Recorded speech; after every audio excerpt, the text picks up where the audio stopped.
ស្នេហាធំធេងជាងអ្វីធំរហូតដល់ធ្វើគ្រប់គ្នាយកដៃបិទគ្នាខ្លួនឯងមើលមិនឃើញអ្វីក៏ប៉ុន្តែខ្ញុំជឿថាពេលវេលាអាចពិសោធន៍គ្រប់យ៉ាងបាន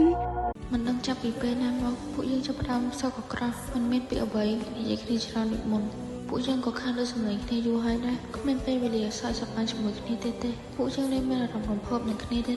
ព្រោះតែមិនបានឃើញសារប្រាប់ថានឹង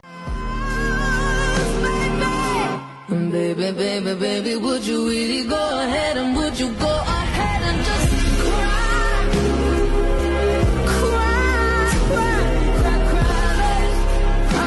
ពេលខ្លះយើងគួរតែទទួលយកការពិតហើយនិយាយប្រាប់ខ្លួនឯងថាអត់អីទេ